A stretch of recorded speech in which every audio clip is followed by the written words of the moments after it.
Carmen.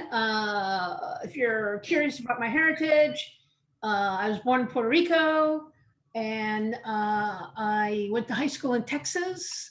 So I like to say I'm Puerto Rican by birth and Texan by nationality. I spent 32 years at CIA, where I was ended up being a senior manager of the analysis at CIA. And we'll talk a little bit more as we go through about how that turned me into a rebel. I thought I would tell my one quick story here as part of my introduction about women in male-dominated industries. The national security is certainly a male-dominated industry, although they've been trying to get better. And this is a really good example of how insidious the tentacles of male domination express themselves in an organization. In this case, because I'm sort of publicly known as a CIA person and on LinkedIn, people reach out to me a lot who are thinking about careers in national security at CIA. And in this case, a woman reached out to me who's actually in process, has the CIA has made a job offer for her. And so she has some questions about what it's like to work at CIA. And one of the first things she asked me or tells me is, they sent me this reading list to get me ready for my job. And the whole thing, it's all written by men, old men and their stories. And she goes, is that representative of the organization? And, not as much as that reading list would suggest. But I thought, I actually told someone I know in the recruitment center about this, because what an unforced error that is when you're trying to attract a more diverse audience to send out a reading list that is completely non-diverse. So that's the end of my introduction. Okay.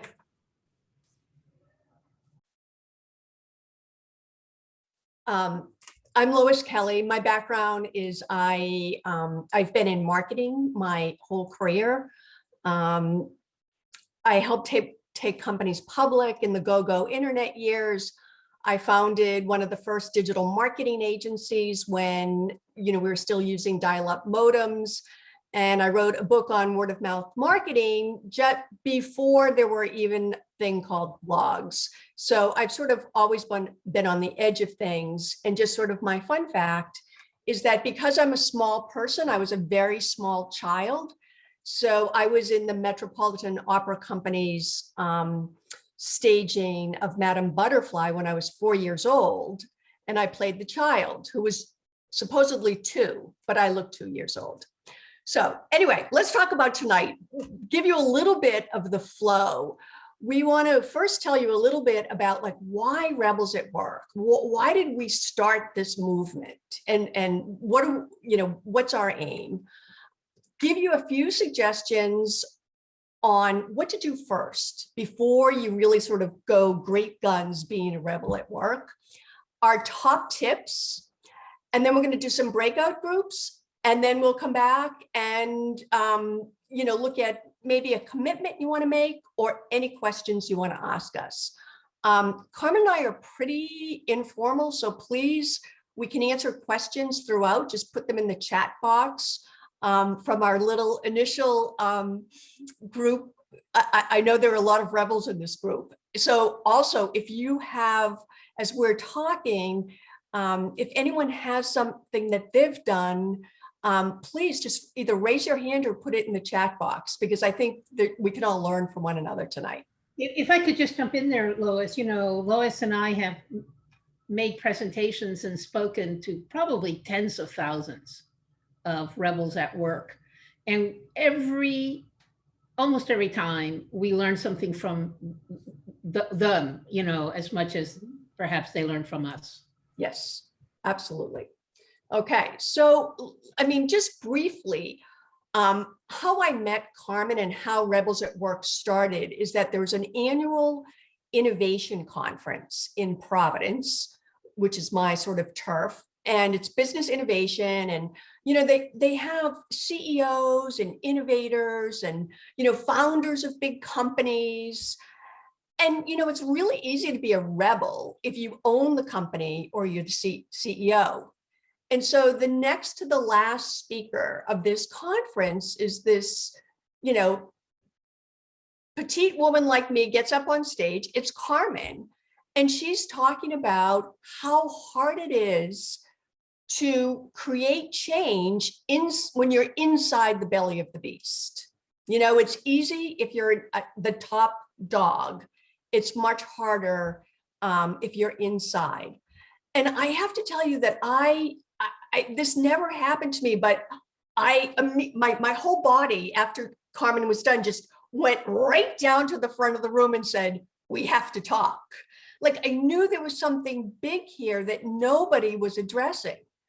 So we just started, like I guess all rebels do, by just starting, and we started to look at how could we help people who don't have positional authority, right? Our belief is that everybody's a leader and everyone can affect change, but it's really hard when you don't have positional authority.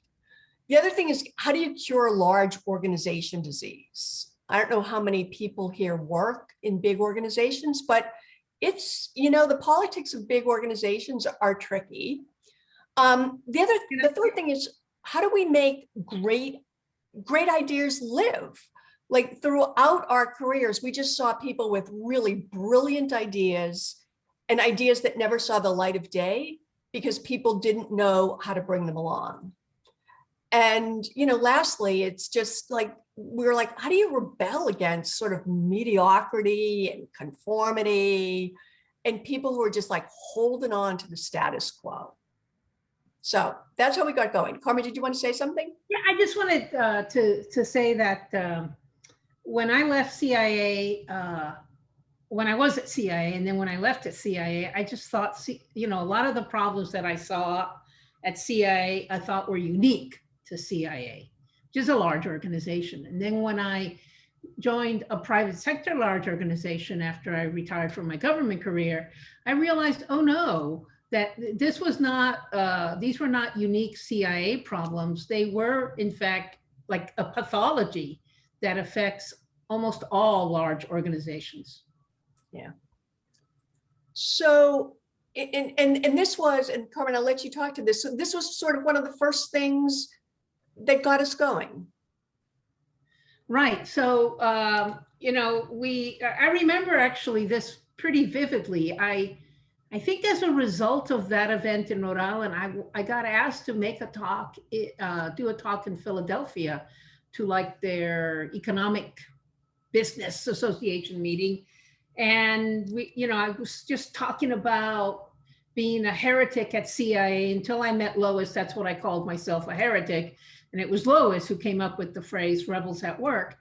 And so I was trying that out. And so during the Q&A period, this guy raises his hand and he says, you know, I'm listening to you and I agree actually with everything that you're saying, but I have one question. How can I tell a bad rebel from a good rebel? And I remember thinking, wow, what a good question. You know, and you know what a good question is? A good question is one that you don't immediately have an answer for, right? It's actually making you think. And at the time, I think I said something like, well, good rebels have a sense of humor. That's the first thing that popped into my head. And that's still true, I would say. But over the years, Lois and I created a list that we still have a love-hate relationship with about whether you're a bad rebel or a good rebel. And just recently, we had an artist who's actually in India do this chart for us, bad rebels, good rebels. And we have a lot more sort of pairs of bad rebels, good rebels. So I wonder if anybody out there can think of, you know, something, can add something to the list, something that we haven't included, or do any of these really speak to your own personal experience? I will tell you that almost all of these speak to my personal experience, and almost everything on the good rebel side, at least I sort of learned in hindsight, right? Kind of after contemplating all my mistakes. So you can either raise your hand if you want to talk, or you can put something in the chat. The language you use, I versus we. Yeah, that's, that is Alexa, that is a really interesting point. See, I'm trying not to use the word I. There's a lot to think about the language we use and how it focuses people either on us or on themselves, right? And I think that's a really, really interesting one. And Maddie says obsessing about problems for sure. Yeah. Yeah. And I think that we'll get into it. I think I've been both a bad rebel and a good rebel. And I think when I have obsessed about problems, I've lost my effectiveness because I just haven't been able to speak calmly and be logical and actually listen to other people's point of view. Yeah, I'm Gen Z, and there's a lot of people calling out problems and not a ton of people thinking about the more complex solutions. Yeah. It's like if you recognize that a situation is complicated to solve, you are attacked. So like people want easy solutions. Is that the point? And easy solutions usually don't solve complicated problems. Yeah, probably. Competition versus creativity. Yes. Yeah.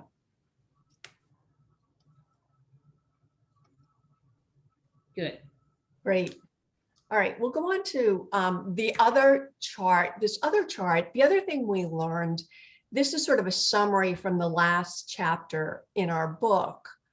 And this is a summary of what we all need, and we usually don't get it from our bosses. So this was another chart that it just has resonated with people, and it's been reprinted in multiple languages. People have put it up in their lunchrooms. It's been in so many different industries, but it's really important, rebels, that, we're not troublemakers, that we want, we want to provide meaning, and we care more than most people. But we need things like we need our colleagues and our bosses to recognize that we're different. I mean, that's part of what we bring, is that we think differently. We might have different backgrounds. And we need help sometimes in knowing how to navigate the environment. And what really kind of pisses rebels off is when we get lip service, right? And it's far better to say, you know what, that's a really interesting idea, but we can't get to that this year, right? So is there anything else here? I know there are a lot of rebels out there. Who's your ideal boss? And what has he or she done to help you be an effective rebel? Anybody? Okay, well, we can come back to it, but that's sort of a summary. So let's get into, we want to go through, this is sort of like our best of list. We've been blogging and writing for 11 years. But these are the things we hear over and over.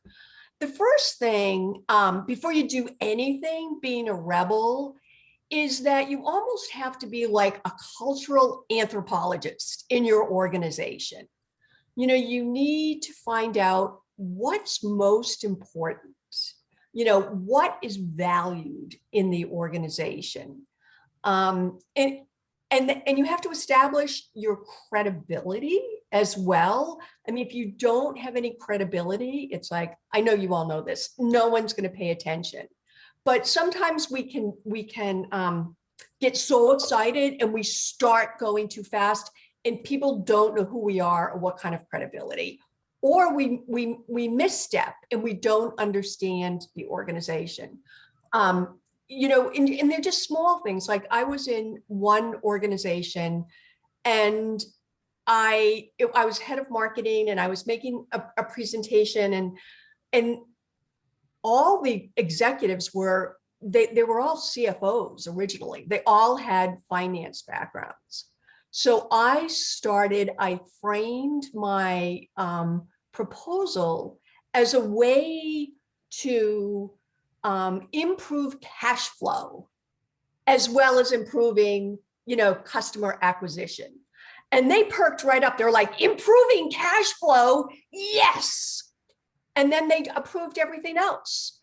And I got instant credibility. They didn't know me. This was like my first presentation, but I had kind of studied them. Like, what were their hot buttons? So anyway, that's the first thing, is to really know what's what, establish your credibility.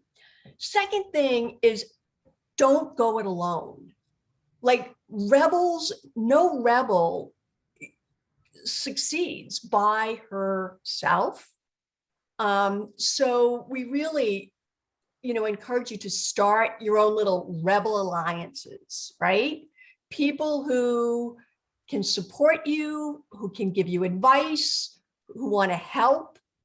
The second thing is to make friends with the bureaucratic black belts, people who might, they might want to just stop you. But if you have a good relationship with them and they understand your credibility, they know your intentions are sound, they like how you think, they're less likely to stop you. And then also look at other supporters, maybe outside the organization, who can be helpful. So let me give you a couple of examples. I don't know if does anyone out there, do you remember what happened at Nike a few years ago? Nike had a horrible problem that women leaders just kept leaving because it was such a toxic, sexist, discriminatory culture. And they kept going up the usual chains, of HR, and nothing happened. So a group of women got together, quietly, and they sent out a survey to hundreds of women at Nike to get the data to show how bad things were. And with that data and this band of women, within a month, except for the CEO, the entire Nike leadership team was fired, and the problem was called out. Now, a lot of women rebels had been calling out this problem and they got nowhere. When they banded together, they made an impact. The other type of rebel alliances, and we heard this from someone at Target, very informal, under the radar, people got together. And the thing is, to be invited into the rebel alliance, you had to sort of demonstrate that you were a person who knew how to get things done at Target. And you were a person who, what the rules are, but you figured out how to circumvent the rules to get things done. And the third thing is that you would be someone to informally support other people.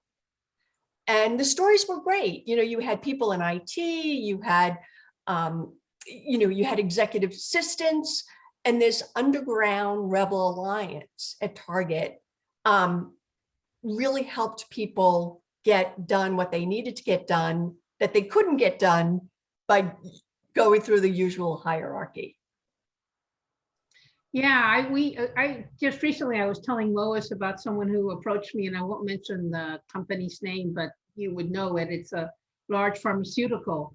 And she is working on establishing a rebel alliance there as well. So this idea of just gathering people around you and creating energy that way can be very effective, particularly in kind of stodgy organizations. Yeah. Yeah, Tara is asking a question that she's great at building alliances with the bureaucratic black belts and the doers, but struggles with senior leadership.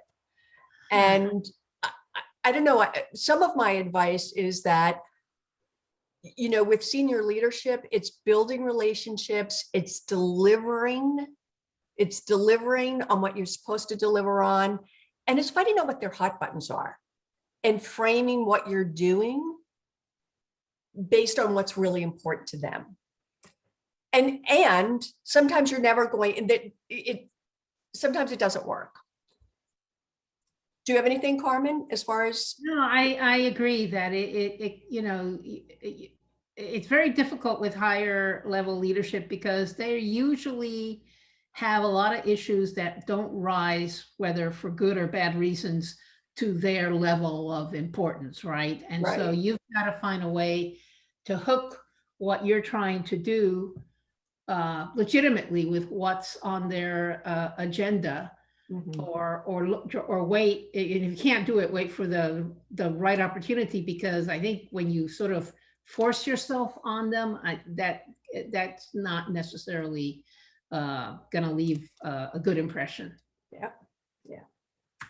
And the last thing when you're getting started, there are three questions that are kind of important. Do I believe this initiative is possible? How much do I want to do it? And do I know where to start?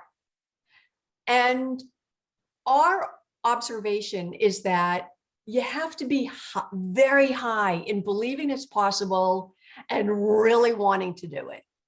And if those two things are not high, if they're sort of like medium or low, we would suggest maybe this isn't the thing for you to take on. As far as knowing where to start, that's where you can you can find people usually in the organization that will help you on how to get started and how to progress. But it's if you don't have that sort of passion and the desire to want to do it, it's always going to be a struggle, and you're going to hit lots of speed bumps. It's no straight lines, a lot of detours, people questioning you, pushing back. And if it's not in your gut that this is important for you to be doing, you might just then lose all your energy for it and then feel like a failure. Right. If I can add something here, Lois, you remember I was telling you before we got started that I actually did an in-person presentation today, which was like scary. I was so rusty. It was horrible. But I was speaking to essentially mid-level managers at CIA. They have me come out and give a talk about lessons from a rebel leader, which is like still amazes me that they want that, right? Mhm. But I used this chart with the group, and I asked them to get together and talk about identify what they really wanted to engage, and then ask other people how they could get started. And I think it was very productive, because sometimes you can't see your idea and how to start, but someone else with a different set of experiences can give you some good suggestions. Yeah.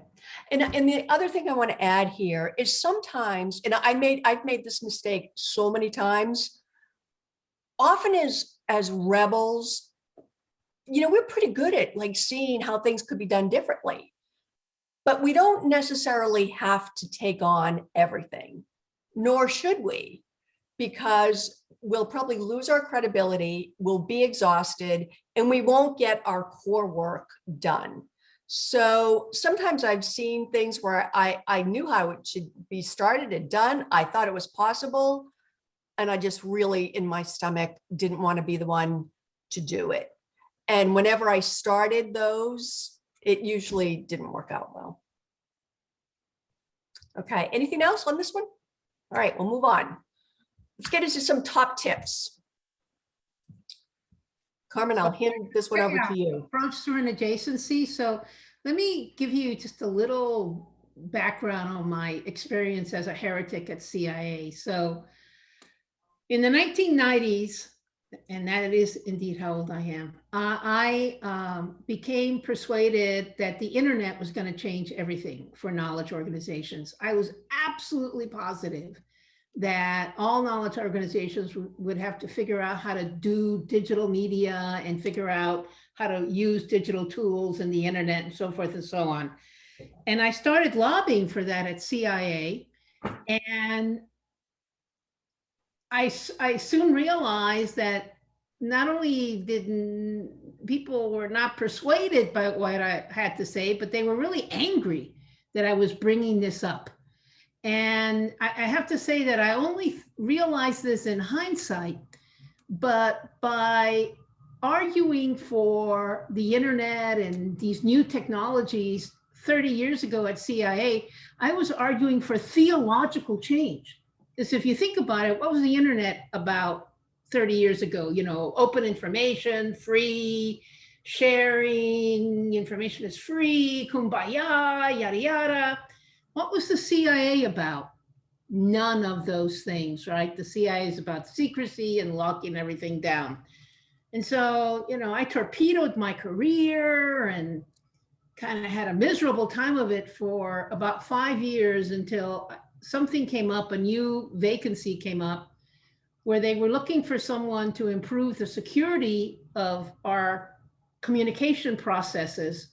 And somewhere in that long list of requirements for the job, they were looking for someone who would explore how digital technologies could be used to improve our processes.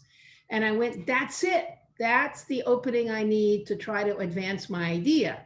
Now I realize what I was doing is I was approaching it through an adjacency. In other words, if you have a new idea, an idea that is so new for the organization that it might be heretical in nature, it might be against their operating theology, what you should do is think if there's a way to connect your idea to something that the organization already cares about. And in my case, I was able to connect this idea of exploring digital technologies to the organization's desperate need to improve security. And so I was able to operate through an adjacency. And so I think that that's one of the biggest lessons that I can share with people who want to be rebels at work. Carmen, Teresa is asking what motivated you to stay at the CIA, kind of waiting for that opportunity? No, that's a really good question. And I did try to leave. In 1994, 1995, when I was just so fed up with the lack of receptivity to my ideas, I looked for a way out. But that was before LinkedIn and, Monster.com and all of the Wimdy, all the fantastic ways there are to network in this world. And I reflect back on it. I think that if that infrastructure had existed in the mid-90s when I was looking to get out, I would have managed to get out because I was that upset. So it was an accident of fate. I just glanced at her question and I see at the end with no guarantee that it, that my opportunity would come along. And one of the things that I like to say, and I said it today to the issue manager, to the mid-level managers that I was talking to, is you need to always speak your truth. What you believe sincerely, you don't need to always argue your truth, right? Or debate your truth, but you should take every opportunity to speak your truth because somebody will hear you. And I could tell stories maybe in the Q&A of people who, hear someone else's good idea and unbeknownst to that person, start working on it themselves. So I know that sometimes it may seem like you're not making any headway with what you're trying to do, but if you always speak your truth, there's a good chance someone else will be able to pick up whatever it is people pick up. What do the people pick up when they go forward? They pick up the banner? Is that what they pick up? I'm not sure. Like the baton? The baton? They pick up a baton? There you go. Yeah. There you go. So, Carmen, do you want to talk about one of our favorites? oh, yeah. Sorry? You want to talk about this tip? Being comfortable with discomfort. So kind of during this period, and now I'll just continue the story, during the period of the 1990s, when I was very frustrated with not being able to advance these ideas, we were in a meeting with what was called the Global Business Network. I don't know if anyone here is of the generation that on the call, except maybe Lois and I, is of the generation that remembers the Global Business Network. You remember it, right, Lois?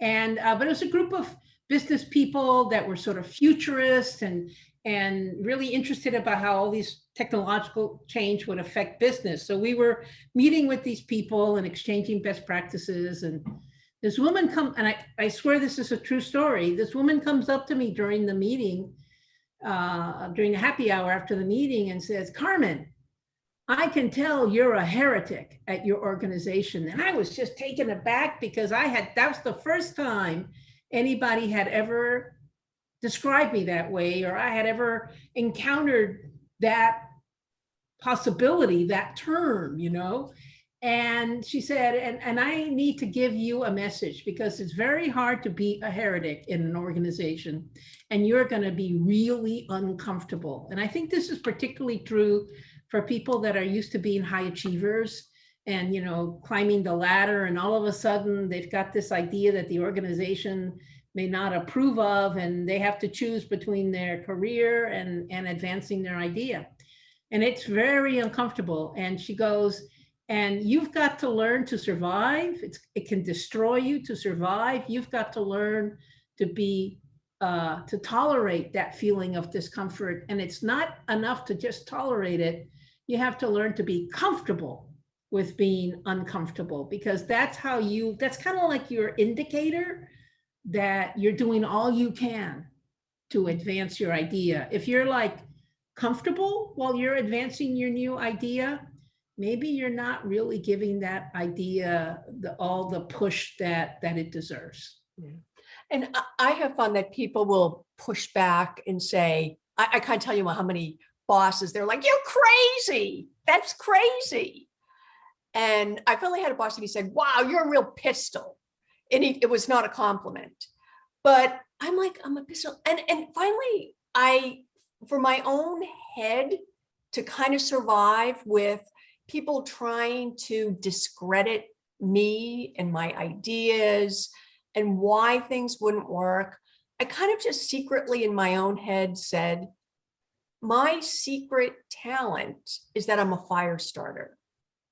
And so if you're a fire starter, this discomfort and discrediting is just going to be part of what happens. But it just was a little positive label that I could use for myself to sometimes get through the discomfort. Yeah.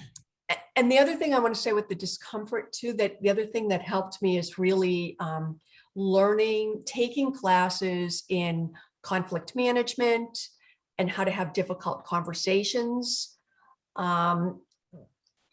It was just really helpful to me because those are kind of essential skills as a rebel.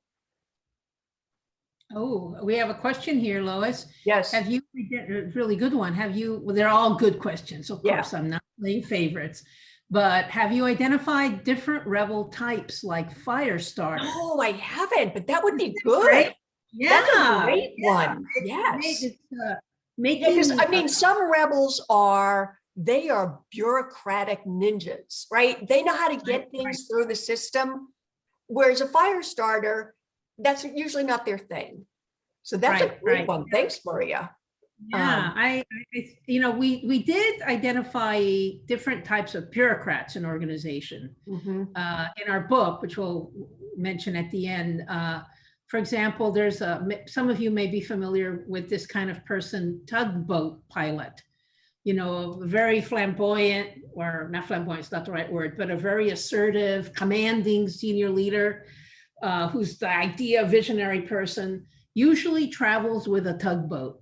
The administrative assistant or chief of staff, and she's, goes from job to job with him, and her job, she's not the idea person, but she's the one that allows him to navigate as the idea person and pays attention to the narrows and all the tight turns and such. So we did that, but I kind of like this idea of playing around with different types of rebels. I do too. Thanks for that. The third tip we have is when you're socializing your idea, when you're communicating it, talking about it, you have to show what's at stake. Like people are like, what's the so what? What's the so what? And we've seen so many people, myself included, you fall in love with your idea and you go down and you're talking about how it would work and then we would do this. And people are just sitting there and it's like, why? So every, in socializing, why, what's at stake? And is at what's at stake important enough? This gets back to being sort of the cultural anthropologist. Is it valued in your organization? So one of my long-term clients has been FedEx. And this is, I don't know, 12 years ago when Twitter was just kind of getting started. And I was working with them. And the first thing we did, to kind of help the organization embrace social media as a business competency is we started with customer service, because that was the so what for FedEx. What they care about is customer service. How do we keep our customers happy? And I said, if you don't get this, build in this competency on social media, you're going to alienate your customers. And they're like, okay, we're in, so show, what's at stake, and different organizations, different leaders, different situations, different things will be at stake. Anyone have anything else? They just made the comment that showing what's at stake is like making the business case for the idea. Right. And I would add to this, Daryl, is that what's at stake, sometimes the business case is very logical and factual. And sometimes actually all the time, you have the rational business case, and then you have to have the emotional. You have to have the emotional. I was working with an Ivy League university with the top leaders, and they were just pushing back. And I said, well, what you're doing is fine, but it's mediocre. And I would have thought that your university would have, stood for, rebelling against mediocrity. That got them. They were like, we don't want to be mediocre. So that had nothing to do, like the business case was solid, but that emotional what's at stake is what got them to say yes. And, I think there's so many things that can be done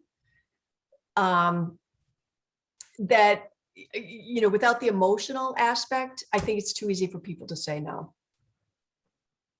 So somebody not quite on this topic is commenting about how they're being described at work as, courageous, quirky, bold, spirited, and it sort of brings up the point in my mind that you need to pay attention to how people are describing you and what you're trying to do. Because I know when I was at CIA and trying to make the case for what I cared about, I eventually got a reputation for being cynical and negative, which was, sad.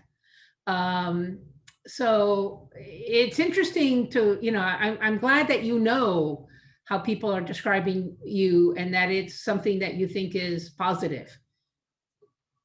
Yeah.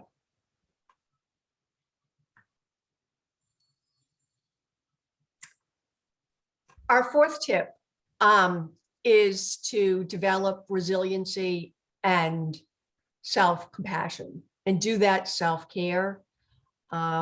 Because as a rebel that we've mentioned before, it's a long slog. I love this graphic that someone posted recently when, when the boat was stuck in the canal. But I thought, as a rebel and a career person, this, instead of a LinkedIn profile, I should just have this picture, because this is what it feels like to do the hard work of introducing new ideas and getting people to understand them, maybe accept them, maybe support you.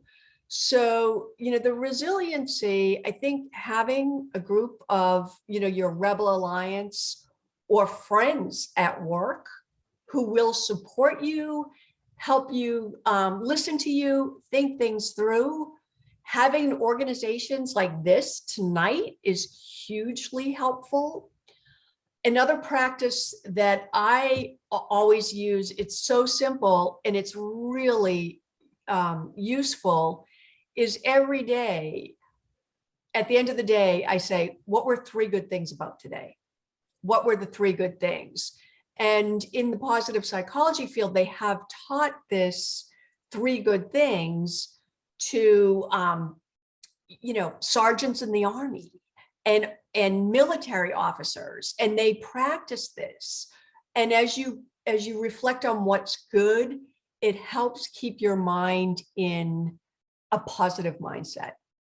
So I'm sure there are many other things, there are many, and we can share a presentation we did on resiliency for rebels, sort of those self-care practices. But it's not, someone said, oh, it just feels like a soft thing. That seems too soft. And I don't think there's anything soft about resiliency. Resiliency helps you keep going. It makes you positive. It gives you good energy. And that energy, we know emotions are contagious. So anyone have anything to add on that one? What do we see? Has you ever gotten this change started and nobody remembered it? Yes. Yes. How do you prevent others from taking credit? Well, what do you call that when others take credit, Lois? That's a rebel win. That's a rebel win. Yep. One of the formulations I like to use is the first priority of a rebel should be to make your idea somebody else's idea.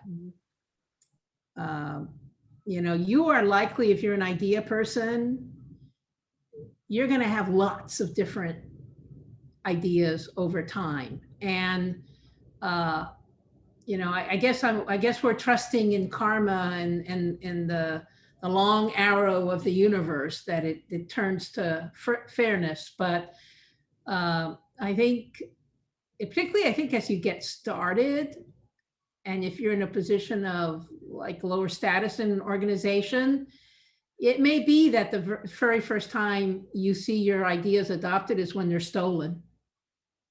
But, at least you knew that you had a good idea. And you'll have more. And you'll have more. And I will say it really hurts. It stings. It's disappointing. It's emotionally really hard when that happens. And again, all I can say is from experiencing that is that you'll have other ideas and other ideas. And eventually people will say, oh, well, she's the idea person. She's the go-to idea person. We have a question from Holly here, and the male-female difference in terms of being rebels, is it riskier career-wise for women or marginalized folks to not get credit? Yes, I think that's right. And I think it's more, sadly, I think it's more likely to happen to women and sort of people that are in some way a minority in the work environment. There's a whole bunch of questions here. So +1 to gendered rebelling. Oh yeah, they like the question. About an episode of King of Queens. The co-worker got the promotion. So, Adam Grant, the business writer who wrote Originals? Originals, yes, that's the one. And he does a chapter on me as a case study and focuses on the fact that I am a double minority, both Latina and a woman. And he makes the argument in the chapter, which I have to tell you, Louis, I didn't find particularly compelling, that somehow if you're a double minority, which even the concept of being a double minority is like weird, that you somehow get more of a break than if you're a single minority. That one I didn't quite understand. I think that one of the things that will help you shield you from some of the impact of not getting the credit is to kind of have that rebel alliance and that group of people around you, because they, no matter what happens with what the official announcement is, your supporters will know whose idea it really was, and eventually it will benefit you. And I always put it, even if people kind of, I always, when it was time for my performance review, I put it right there, what that I had initiated something. I put it on my LinkedIn profile. If I had done something really good, I would write about it and have it. And this is before, I would publish it, whether it was a blog, in a professional magazine. And so that no one could stop me from doing those things.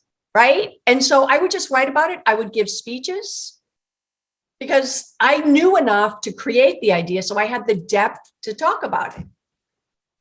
So, yeah, but I think there's several questions here about mansplaining and points about how much harder it is for women and people in a minority status and a non-advantaged status to make these contributions, and that's just all absolutely true. I'm just reflecting on my own personal experience because I am one of them, and it's a very complicated story. I don't know, perhaps I was just lucky. I also think that it's the discomfort. So I was sort of, I always spoke up, right? Like if someone was mansplaining, or I was on a board not too long ago, it was all men, a board of a company. And it was, I mean, they were all trying to mansplain something to me because I had a different opinion about the company strategy. And I said, and I put the elephant on the table. And I said, if you think I'm wrong and you're not listening to me, here's what's going to happen. I resign. And that's what I did. And I will tell you, the company went out of business in 18 months because I was right. But there you go. I was just like, goodbye.